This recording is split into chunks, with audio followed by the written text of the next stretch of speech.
Dalam nama Bapa dan Putra dan Roh Kudus, amin.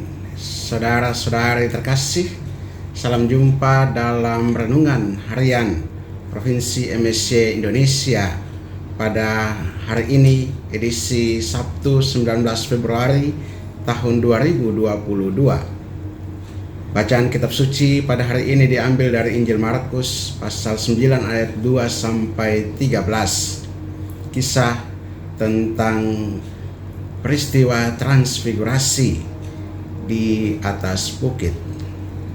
Saudara, peristiwa ini dilukiskan oleh penginjil Markus dengan penekanan yang berbeda dengan penginjil Matius maupun Lukas.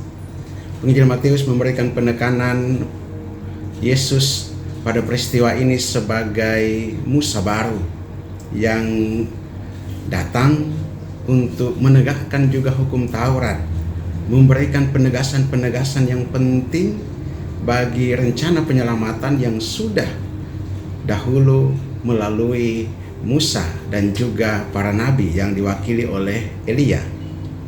Sedangkan penginjil Lukas memberikan penekanan pada Yesus sebagai seorang hamba yang menderita. Peristiwa penderitaan akan menjadi suatu penegasan penting, dan bagi penginjil Markus sendiri, Yesus ditampilkan sebagai Mesias yang sejati. Dan penginjil Markus hari ini menunjukkan bahkan dalam seluruh Injilnya siapa Yesus Mesias itu,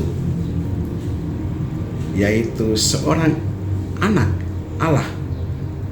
Saudara, apa yang dikatakan oleh Bapa dalam suara yang keluar dari awan? Inilah anak yang kukasihi, dengarkanlah dia, kepadanya aku berkenan.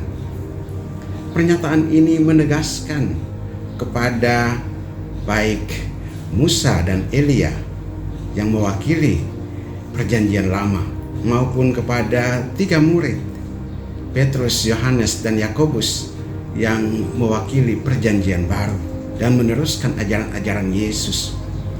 Disinilah letak di mana kemesiasan Yesus ditampilkan, ditunjukkan, walaupun hanya sekejap. Mesias yang juga menderita ditampilkan oleh penginjil Markus bagi kita sekalian. Kemuliaannya sungguh menunjukkan bahwa dia adalah anak Allah.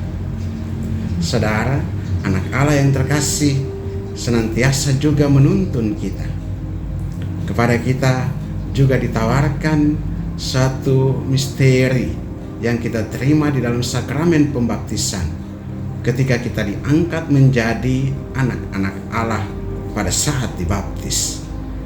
Dengan menerima rahmat sebagai anak Allah, kita juga serentak dituntut untuk terlibat dalam setiap kesempatan untuk menyampaikan kepada siapa saja bahwa dia benar-benar berkenan di hati Allah, dikasihi oleh Allah sebagai anaknya. Dengan menampilkan dan bahkan menonjolkan siapa kita sebagai anak-anak Allah, kita kemudian mendapatkan martabat yang luar biasa besar di hadapan Allah. Dan kita perjuangkan martabat ini untuk tetap kita pertahankan dengan juga menghargai martabat orang lain dalam kehidupan bersama kita. Martabat sebagai manusia, martabat juga sebagai anak-anak Allah yang hidup dan berjuang. Mari kita juga sungguh-sungguh memberikan penekanan pada anak-anak yang terkasih. Kita sebagai anak-anak Allah yang terkasih, dikasihi oleh Tuhan Allah sebagai Bapa kita. Rasa juga mengalami betapa kita dikasihi oleh Allah senantiasa juga membawa suatu kebanggaan tersendiri bahwa kita sungguh-sungguh terhormat, sungguh-sungguh berharga di hadapan Allah. Kita dikasihi oleh Allah, juga dengan kasih yang sama kita tunjukkan kepada siapa saja yang kita jumpai, karena mereka juga dikasihi oleh Allah yang sama. Mereka juga dikasihi oleh sesama sebagai saudara anak-anak Allah. Saudara-saudara yang terkasih, mari kita juga menunjukkan cinta Tuhan ini dalam kehidupan di tengah-tengah keluarga kita. Memang tidak mudah untuk menghargai, memang tidak mudah untuk menempatkan seseorang sebagai seorang yang bermartabat, anak Allah.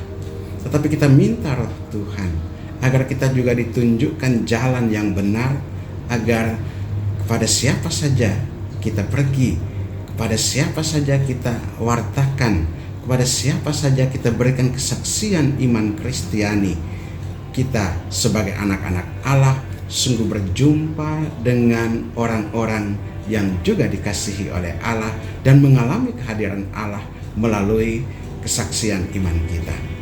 Mari juga kita memberikan perhatian terutama kepada saudara-saudara yang berkekurangan dan yang menderita, agar mereka juga dipulihkan dalam harkat dan martabat mereka sebagai anak-anak Allah. Berkat Allah yang Maha Kuasa turun dan tinggal atas saudara sekalian, Bapa dan Putra dan Roh Kudus. Amin.